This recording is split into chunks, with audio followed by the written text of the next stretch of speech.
यहाँहरूलाई स्वागत छ। Partial differential equation and Fourier series.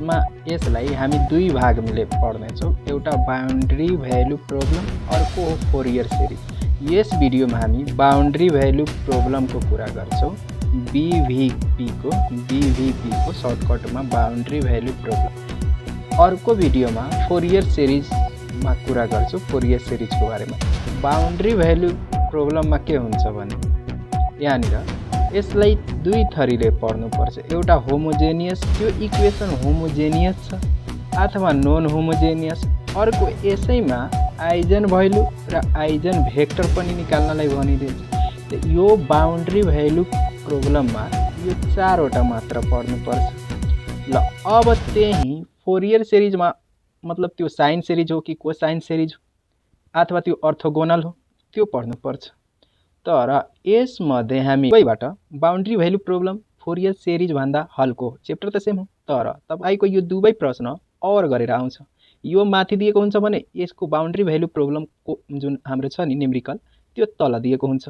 यो औरमा यो दुवै औरमा आउने प्रश्न हो। दुवै 7 मार्क गरेर आउने हो। एउटा 7 मार्कको यसबाट आउँछ प्रश्नबाट। तर दुवै सजिलो हो, तपाईलाई जुन लागोस्। तर बाउन्ड्री भ्यालु प्रब्लम पनि छिटो सजिलो हो, फोरियर सिरिज पनि सजिलो हो। फोरियर सिरिजमा हामी फोरियर सिरिजको कुरा गर्छौँ। अब बाउन्ड्री भ्यालु प्रब्लमतिर लागौँ। यसबाट डिफिनिसन सोध्छ। डिफिनिसन के हो? The differential equation suitable boundary condition. Differential equation छ, त्यसको सुटेबल बाउन्ड्री कन्डिसन राख्नुपर्छ। त्यसको सर्टिफाइड बाउन्ड्री मतलब दुईवटा बाउन्ड्री हुनुपर्छ र दुईवटा बाउन्ड्री छ भने त्यसलाई बाउन्ड्री प्रब्लम भन्छ। जसरी यहाँनिर एउटा बाउन्ड्री हुन्छ, अर्को हुन सक्छ यहाँनिर बाउन्ड्री। यो भयो दुईवटा बाउन्ड्री, कम्तीमा दुईवटा चाहियो। ठीक छ। ल अब यो इक्वेसन दिएछ। इक्वेसन नर्मली थाहा छ, यो हाम्रो सेकेन्ड अर्डरको इक्वेसन हो। ठीक, सेकेन्ड अर्डरको इक्वेसन हो। जसरी यसलाई डेरिभेटिभ गरेछ अल्फा, यदि y अल्फा भयो भने अल्फा नट मानेछ। बाउन्ड्री भ्यालु प्रब्लममा दुईवटा कुरालाई मध्यनजर राख्नुपर्छ। होमोजेनियस इक्वेसन, यदि त्यो इक्वेसन होमोजेनियस छ भने त्यसको जेनरल सल्युसन निकाल्नलाई कम्प्लिमेन्ट्री फंक्सनलाई जेनरल सल्युसन मान्नुपर्छ। होमोजेनियस इक्वेसनको लागि यहाँनिर y² प्लस y इक्वल 0 हुनु पर्यो अथवा x² plus 2x plus 1 equal 0 हुनु पर्यो। यसमा के हो भने होमोजेनियस इक्वलमा हामीलाई 0 चाहियो एकपट्टि। यदि 0 छैन भने नन होमोजेनियस हुन्छ। त्यही हो हामी पढेको। ल अब होमोजेनियसमा यदि त्यो इक्वलमा 0 हो भने त्यसमा मात्र कम्प्लिमेन्ट्री फंक्सनलाई हामी होमोजेनियस इक्वेसन भन्छौँ। मतलब त्यसको जेनरल सल्युसन आउँछ कम्प्लिमेन्ट्री फंक्सन। तर नन होमोजेनियस इक्वेसनमा जुन जेनरल सल्युसन हुन्छ त्यसमा कम्प्लिमेन्ट्री फंक्सनले मात्र नभई त्यसमा पार्टिकुलर इन्टिग्रल पनि चाहियो। त्यसको जेनरल सल्युसन निकाल्नलाई सबभन्दा पहिला CF चाहियो कम्प्लिमेन्ट्री फंक्सन, तब प्लस PI चाहियो पार्टिकुलर इन्टिग्रल। मतलब कि दुई नन होमोजेनियसमा यसलाई ध्यान राख्नुपर्छ। यसको पार्टिकुलर मतलब सल्युसन पनि चाहियो, कम्प्लिमेन्ट्री सल्युसन चाहियो, त्यसपछि यसको जेनरल सल्युसन चाहियो। यो अलि लामो हुन्छ हो। अब अगाडि राखौँ। अब कुरा गर्छ त्यसपछि हामी पढ्नवाला छौँ defined eigen value eigen vector. यसमा तपाईलाई आइजन कहिलेकाहीँ सोधिदिन्छ आइजन भ्यालु र आइजन भेक्टर मतलब भनेको के हो। त यो डिफिनिसन हो, तपाईहरु मजाले हेर्न सक्नुहुन्छ।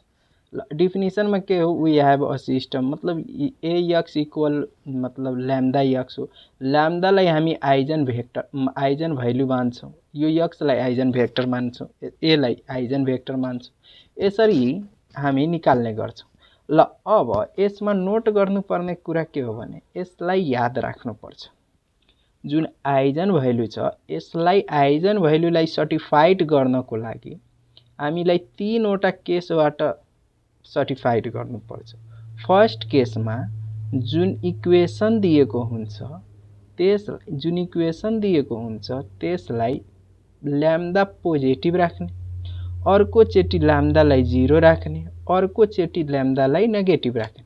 ठीक, त्यसपछि अलिकति फर्मुला हो, इम्पोर्टेन्ट फर्मुला हो यो।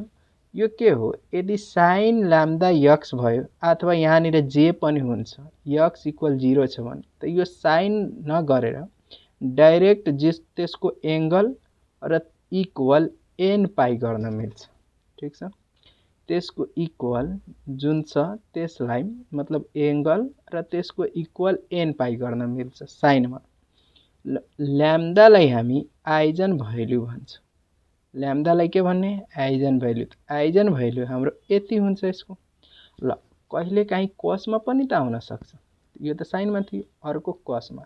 कसमा जब एङ्गल यन मतलब ल्याम्दा यक्स हुन्छ, ठिक, त यसको सट्टामा हामी इक्वल 0 छ, त lambda angle equal 2n - 1 into pi by 2 यो गर्न मिल्छ। ल्याम्दा इक्वल त हामीले आइजन भेक्टर मतलब आइजन भ्यालु बुझिरहेको छु र जहाँनिर के हो, यन के हो, 1 2 3 हो, यन के हो, नम्बर हो। अब यो सबै सम्झनको लागि अब हामी न्युमेरिकलतिर लाग्यौँ, त्यसपछि पर्फेक्ट रूपमा अलि अझै स्पष्ट रूपमा सम्झिने गर्छ। ठिक छ, अब न्युमेरिकलतिर लाग्यौँ। सबभन्दा पहिला हामी केसको कुरा गर्ने हो, होमोजेनियसको। Solve the given boundary value problem. ठिक छ, solve the given boundary value problem दिएछ, एउटा इक्वेसन हो, मतलब y double dash plus y 2y equal 0। अब यसमा बाउन्ड्री कन्डिसन सर्टिफाइड गर्नु पर्यो, y ड्यास हो, y ड्यास हो। अब यो पहिला हेर्दाखेरि यो कुन इक्वेसन हो, त इक्वल 0 हो, त यो त होमोजेनियस हो। त होमोजेनियसमा जुन CF छ त्यसैले हामी जेनरल सल्युसन मान्छौँ। त यसको लागि गिभेन द इक्वेसन के दिएछ, y प्लस 2y इक्वल 0। यो इक्वेसन 1 मानिलो। Let equation 1 is second order, यो त second order homogeneous differential equation. Homogeneous differential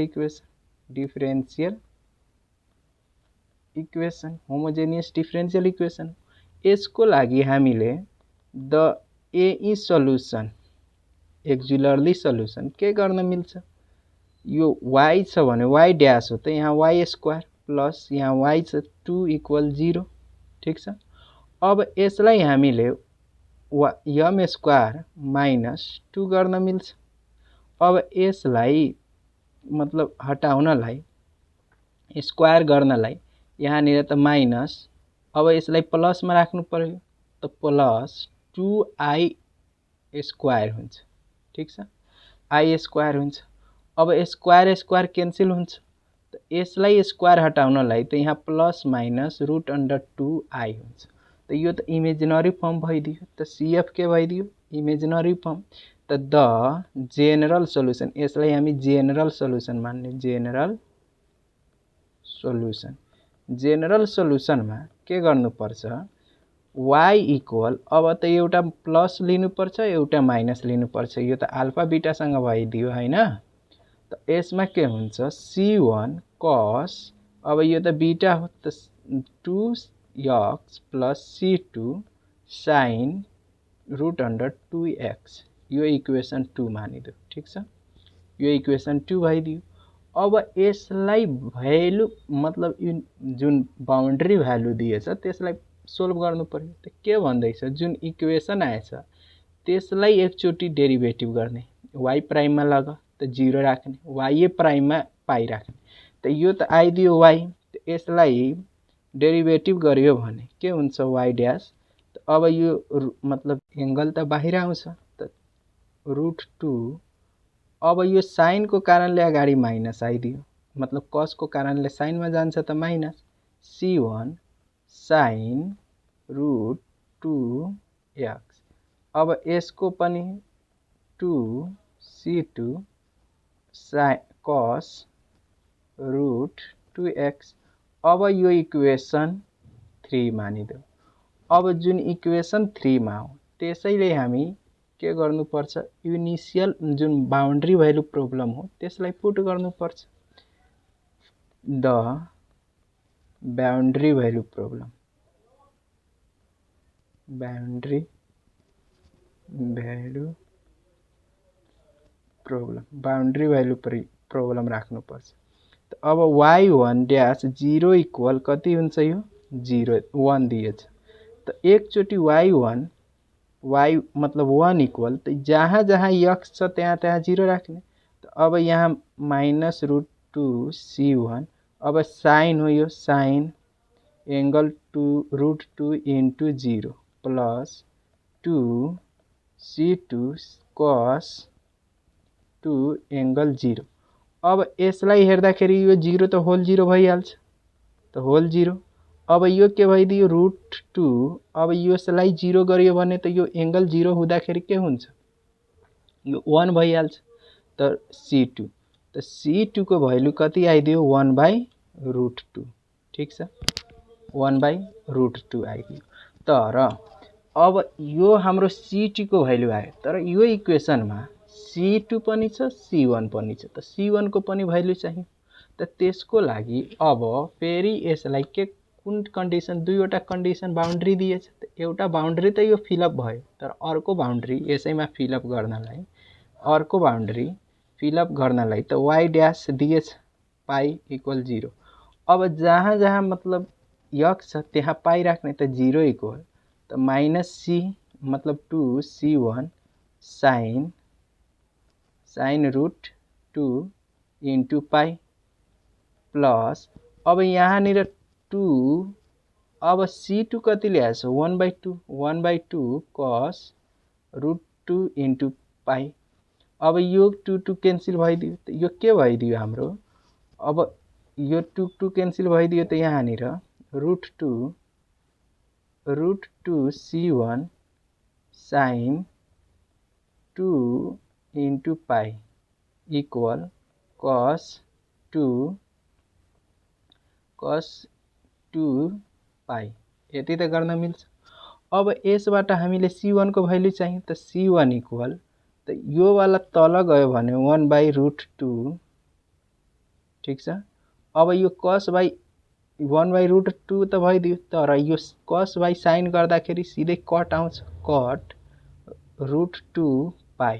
त यो c1 c2 को भ्यालु आइदियो। अब c1 c2 को जुन भ्यालु आएछ त्यसलाई पुट गरिदिने इक्वेसन जुन जेनरल आएछ त्यसमा पुट गर्ने। त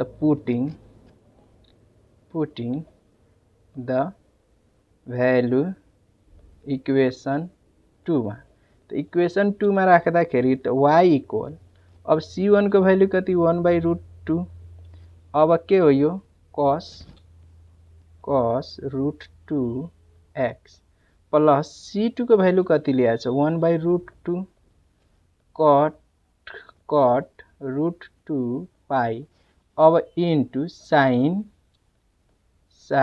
√2 x। यही हाम्रो के भइदियो, which is required सोल्युसन भइदियो, यो हाम्रो रिक्वायर्ड सोल्युसन भइदियो, ठीक छ। यति गर्दा हाम्रो बाउन्ड्री भ्यालु प्रब्लमको सोल्भ हुन्छ। अब अर्को प्रश्नतिर लाग्दा